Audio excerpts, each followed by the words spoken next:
Ce matin-là, personne n'imaginait que Elena Vargas sortirait de chez elle en ne portant qu'une vieille valise et reviendrait à exister vraiment. Pour la ville, elle était l'épouse discrète de Roberto Vargas, l'homme cordial, propriétaire d'un commerce, ami des autorités, et toujours prêt à sourire aux messes du dimanche. Pour elle-même, cependant, Elena était devenue une ombre dans sa propre cuisine, une femme qui servait le café, vérifiait les comptes, organisait les marchandises et avalait ses questions parce qu'elle croyait que la confiance était la base d'un mariage. Mais sa confiance s'était effondrée avant même le déjeuner, lorsqu'elle avait ouvert le tiroir du secrétaire à la recherche d'un stylo et trouvé une enveloppe cachée sous de vieux reçus. À l'intérieur se trouvaient des contrats, des annotations bancaires et une photographie pliée en deux. Elena reconnut Roberto instantanément. Il apparaissait aux côtés d'une femme qu'elle n'avait jamais vue, souriant de cette manière intime qu'il avait auparavant juré n'appartenir qu'à son épouse. Au verso, une date écrite à la main ouvrit un vide dans sa poitrine. 3 ans. Ce n'était pas une erreur récente, ni une faiblesse passagère. C'était une vie parallèle construite pendant qu'elle lavait la vaisselle, servait les clients, s'occupait des engagements et croyait protéger la maison des deux. Elena ne cria pas, elle ne cassa rien. Elle resta immobile, écoutant l'horloge du mur marquer des secondes qui semblaient des coups de marteau. Le soir, Roberto rentra comme toujours. Il demanda le dîner, se plaignit de la chaleur, commenta les fournisseurs et embrassa son front avec une naturalité répétée. Elena servit la table, s'assit en face de lui et observa chaque geste. Pour la première fois, elle remarqua comment cet homme maîtrisait l'art de paraître honnête. Il parlait en la regardant dans les yeux, souriait au bon moment et prononçait son nom avec douceur. Avant, cela la calmait. Maintenant, cela l'effrayait. Quand il s'endormit, Elena sortit de l'armoire un petit sac en tissu où elle gardait des économies secrètes, amassées centime par centime pendant des années de travail silencieux. Le lendemain matin, elle alla à la banque. Elle retira l'argent sans trop expliquer. Ensuite, elle chercha l'avocat Alvaro, un monsieur âgé qui avait connu sa famille et se souvenait encore de sa grand-mère, Rosario Vargas de Meneses. Elena montra les papiers, la photographie, et raconta ce qu'elle pouvait raconter sans laisser sa voix se briser.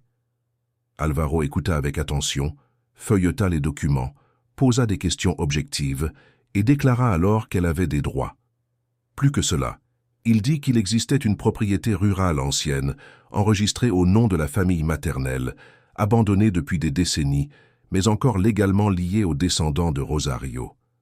Elena crut avoir mal entendu. Elle se souvenait vaguement d'histoires sur une maison lointaine, après le chemin de terre, où sa grand-mère avait vécu avant de tomber malade.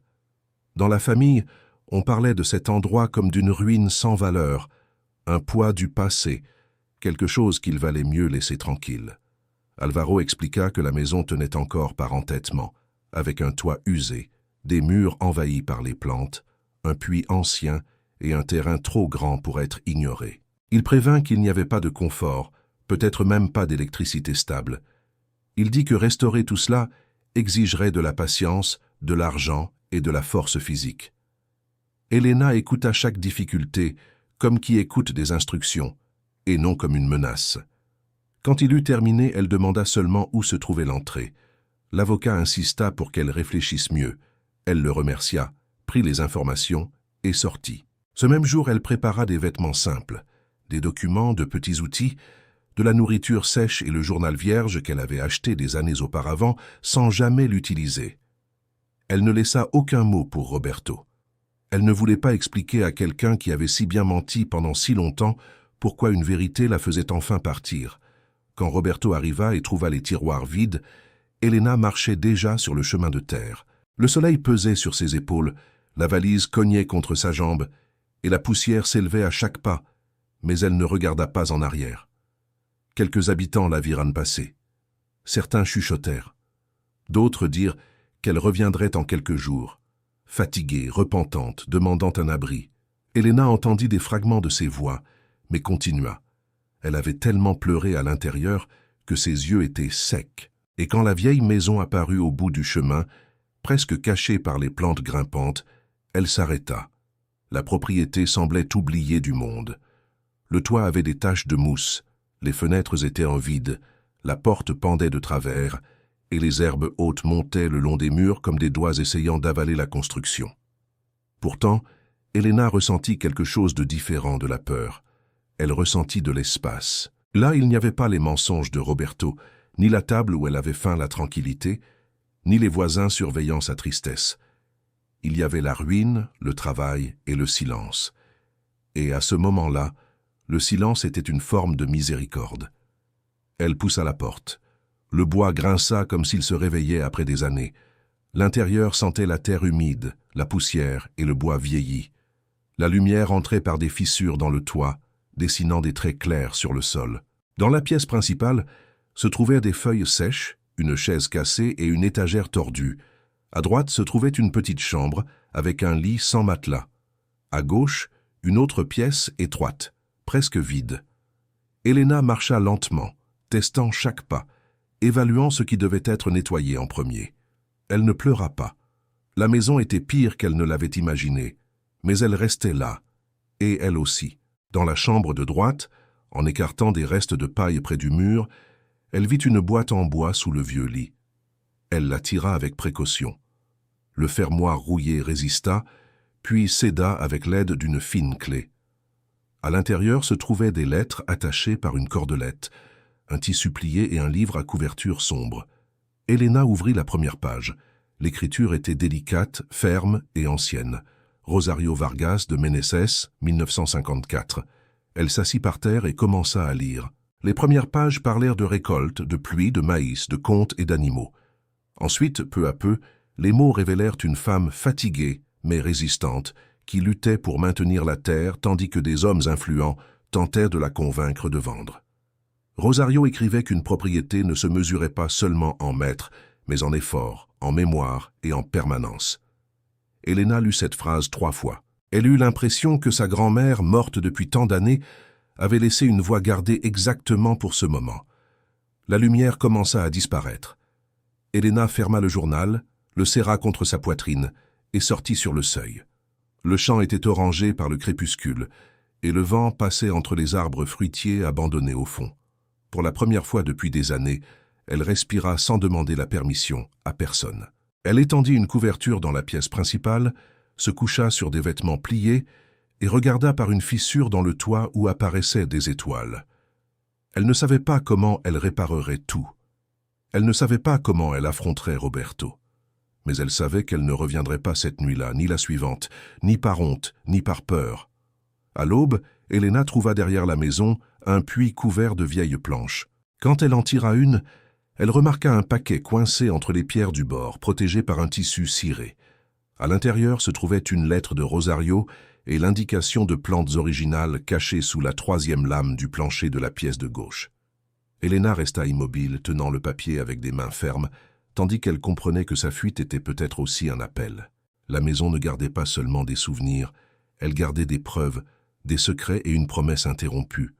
À cet instant, avant de soulever la planche indiquée, elle comprit qu'elle était arrivée là pour reconstruire bien plus que des murs ce matin-là. Et rien ne serait plus pareil après ce premier pas silencieux. La pièce de gauche semblait plus petite dans cette lumière du matin, avec des planches usées, des murs écaillés et une odeur de choses fermées. Elle compta à partir du mur du fond. 1, 2, 3.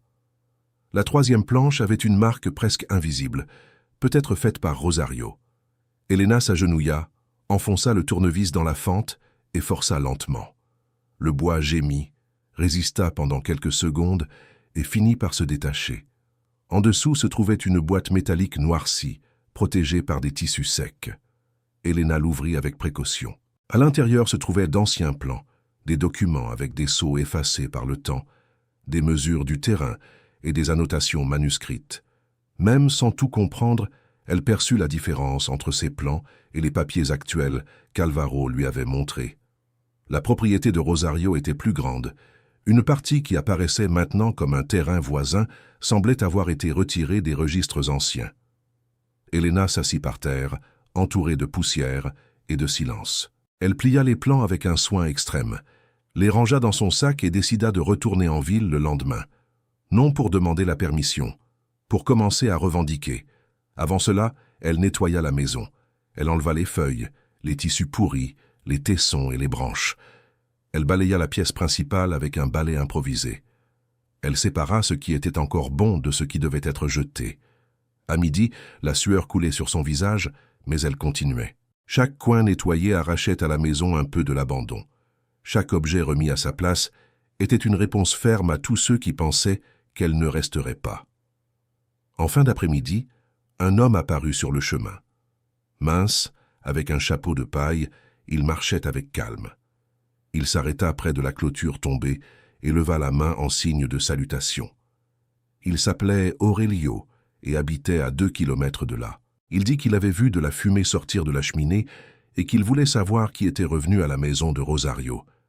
Elena expliqua son lien de parenté. Son regard changea. Il ne devint ni pitié, ni curiosité. Il devint respect.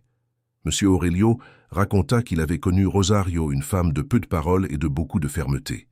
Il dit que beaucoup avaient attendu que la maison s'effondre, mais qu'elle semblait garder de l'entêtement dans ses murs. Avant de partir, il montra le puits et expliqua que l'eau était encore bonne, à condition de nettoyer le bord et de changer la corde. Elena le remercia. Quand il s'éloigna, elle comprit que toutes les visites ne seraient pas des menaces. Certaines personnes arrivaient comme une mémoire vivante. Le lendemain matin, elle marcha jusqu'à la ville avec les documents cachés contre son corps. Elle entra dans le cabinet d'Alvaro et étendit les plans sur la table. L'avocat resta d'abord silencieux.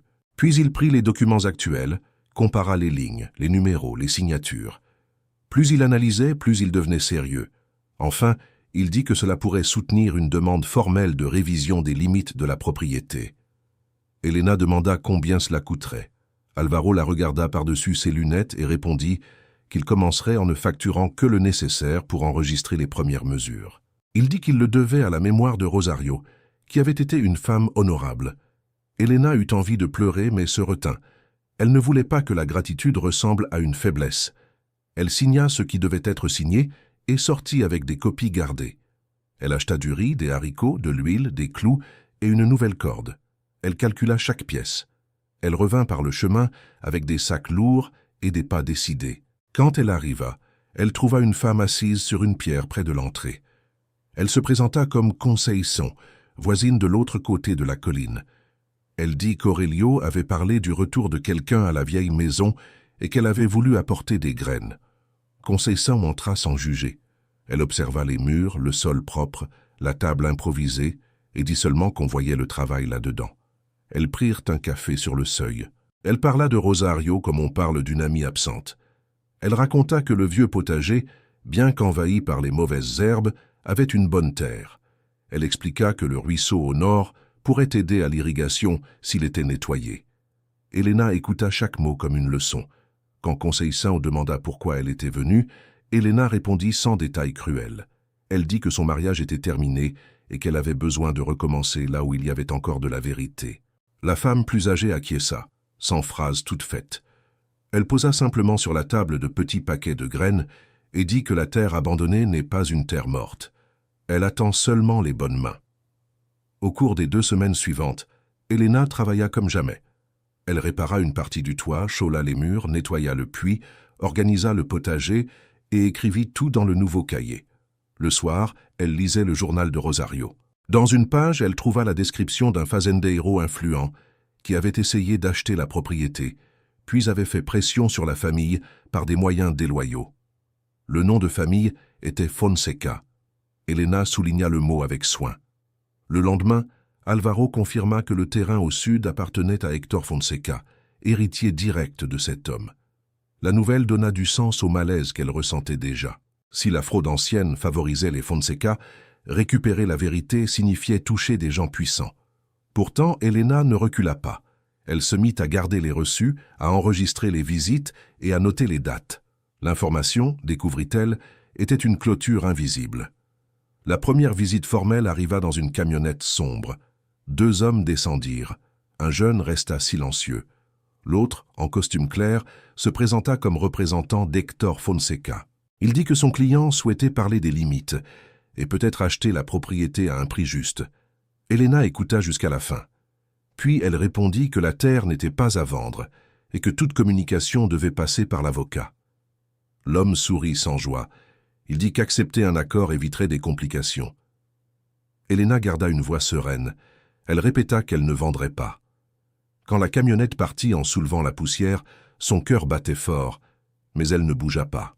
Elle comprit que la visite confirmait la valeur des documents. Personne ne menace ce qu'il ne craint pas. Cette nuit-là, elle lut une autre entrée de Rosario, écrite des décennies plus tôt. La grand-mère décrivait un homme qui était arrivé avec une proposition polie et était reparti avec des mots durs quand il avait entendu non. Elena ferma lentement le journal. L'histoire répétait ses pas, mais maintenant, il y avait une différence. Rosario avait laissé des indices, et Elena était disposée à suivre tous. Quelques jours plus tard arriva une lettre de Roberto, sans salutation, sans demande de pardon. Elle disait seulement qu'il savait où elle était, que cette propriété cachait des choses qu'elle ne comprenait pas et qu'ils avaient besoin de parler en personne. Elena plia le papier, le rangea dans le cahier et retourna au potager. Mais la phrase resta en elle comme un caillou dans la chaussure. Roberto savait trop, et s'il savait, c'était parce que quelqu'un avait parlé. Peut-être Fonseca, peut-être des hommes du commerce, peut-être tous. Elena comprit que sa bataille ne serait pas seulement contre des documents falsifiés, mais contre des versions répandues dans la ville.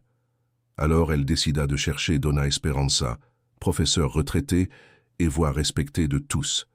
Elle apporta des copies des plans, raconta l'histoire de Rosario et expliqua avec calme ce qu'ils essayaient de faire. Dona Esperanza écouta en silence. Quand Elena eut terminé, elle dit qu'elle se souvenait de rumeurs anciennes sur une veuve lésée à la campagne. Elle n'avait jamais su que c'était Rosario. Elle promit de raconter la vérité à qui avait besoin de l'entendre, sans spectacle, sans exagération. Elena sortit de là plus légère, non parce que le combat était gagné, mais parce que le mensonge ne marcherait plus seul. En rentrant à la maison, elle trouva les premiers bourgeons apparaissant dans le potager. Ils étaient petits, fragiles, presque invisibles. Pourtant, ils étaient vivants. Elena s'agenouilla devant eux et sourit. Cette nuit-là, elle comprit que rester était aussi une forme silencieuse de victoire, sans avoir besoin de prouver quoi que ce soit à personne.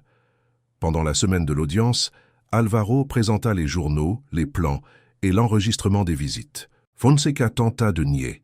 Roberto tenta de détourner. Mais la ville connaissait déjà la vérité. Dona Esperanza, Aurelio, Conceição et Iné confirmèrent l'histoire de Rosario. Des mois plus tard, la sentence rendit à la famille les limites originales de la propriété. Elena ne fêta pas avec une fête. Elle planta de nouvelles pousses autour du puits, restaura la cuisine et ouvrit la maison aux femmes qui avaient besoin de recommencer. Au crépuscule, en regardant le potager plein, elle comprit que Roberto avait perdu plus qu'une épouse. Il avait perdu la chance de connaître une femme.